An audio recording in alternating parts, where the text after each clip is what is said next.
नमस्कार. आज आपण कोथिंबीर आता खूप स्वस्त झालेली आहे बाजारामध्ये. त्यामुळे कालच आणल्या होत्या 2 गड्ड्या.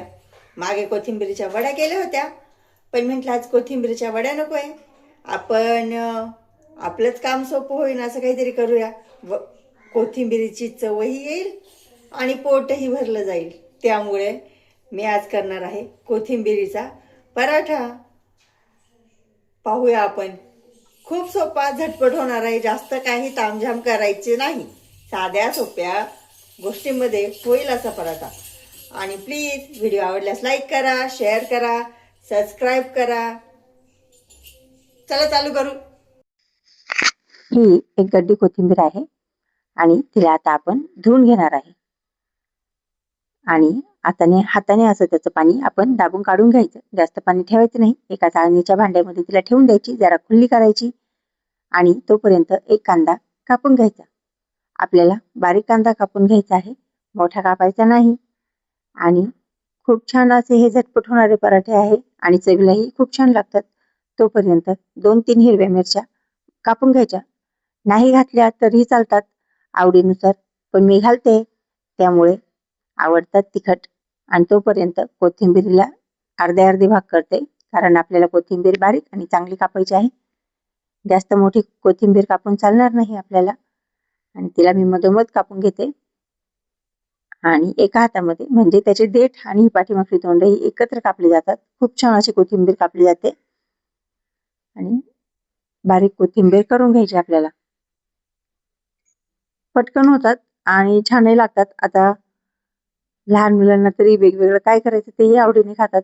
त्यामुळे कोथिंबीरीचे पराठे खूप छान होतात. आता एका परातीमध्ये मी गव्हाचं पीठ चाळून घेते. त्यानंतर त्याच्यामध्ये अर्धी वाटी मैदा आणि 3 चमचे बेसन घालून घेते, कारण त्यामुळे छान खरपूस होतात. त्यामुळे हा ओवा घेतलेला आहे अर्धा चमचा, चिमूटभर. त्याला कुस्करून घालते. जिरं घालून घेते आणि हे आलं आहे. तुम्हाला वाटत असेल तर तुम्ही आलं लसूण पेस्टही घालू शकता, पण मी असं किसूनच घालते, कारण किसून घातल्यावरही त्याची एक वेगळी टेस्ट येते. त्यामुळे लसूण आहे, लसणालाही त्याच्यावरतीच मी असा किसणीवरती किसून घेते. बारीक आहे त्यामुळे जरा किसायला प्रॉब्लेम होतो, पण मोठा असेल थोडा तर छान किसला जातो लसूण. त्यामुळे खूप छान अशी त्याची टेस्ट येते किसल्यावरती. आणि मी आता हे लसूण सगळं किसून घेते. त्यानंतर आपल्याला त्याच्यामध्ये हिरवी मिरची घालायची आहे, बारीक चिरलेला कांदा घालायचा आहे आपल्या आवडीनुसार, आणि आहे तो सगळा घालून घेते. हळद घातली अर्धा चमचा, लाल तिखट घातला 1 चमचा, आणि आता आपल्याला त्याच्यामध्ये धना पावडर घातला अर्धा चमचा, गरम मसाला घातला अर्धा चमचा, मीठ चवीनुसार घालायचं, चाट मसाला आणि आमचूर पावडर घालून घ्यायची. थोडंसं मी लिंबू पिळून घेते, अर्धा लिंबू असेल बास होईल. आणि ही जी कोथिंबीर आहे चिरलेली ती घालून घ्यायची आपल्याला त्याच्यामध्ये. मी सगळी कोथिंबीर घालून घेते, बास होता आपल्याला त्याच्यासाठी. खूप छान झटपट होणार आहे, त्यामुळे म्हटलं करावा. जास्त अवघड मी करत नाही. आणि आता पाणी घालायचं नाही, आपल्याला त्याच पिठामध्ये मिक्स करून घ्यायचं. आणि जर गरज असली तर थोडासा पाण्याचा हात घ्यायचा, एकदम जास्त घालायचं नाही, कारण कोथिंबीरीला नंतर पाणी सुटू शकतं. आणि छान असं हे एकत्र मळून घ्यायचं. पाहू शकता तुम्ही, खूप छान असा त्याचा गोळा तयार झालेला आहे. आणि त्याला आता आपण तेलाचा हात लावून घेऊ. तेलाचा हातही असं जास्त पातळ करायचं नाही, नाहीतर आपल्याला पराठे लाटायला प्रॉब्लेम होईल.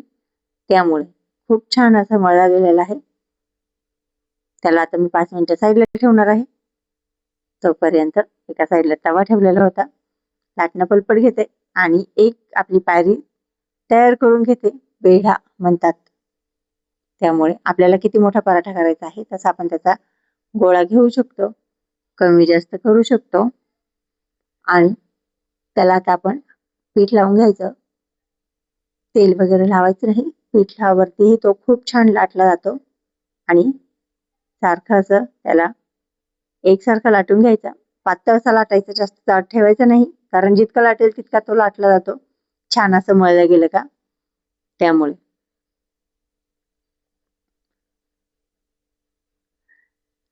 आणि आता मी त्याला तव्यावरती घालणार आहे, फक्त तुम्हाला दाखवत आहे कारण खूप छान झालेला आहे. आता आपल्याला तो भाजून घ्यायचा आहे.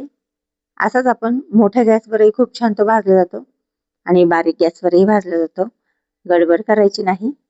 आणि भाजत आल्यावरती त्याला आपण तेल किंवा तूप दोन्ही काहीही लावू शकतो. तूप लावलं तर खूपच छान अजून खमंग होतात ते आणि मऊ पण खूप राहतात. असं नाही की वेगळं आहे की कडक होईल, असं काही नाही.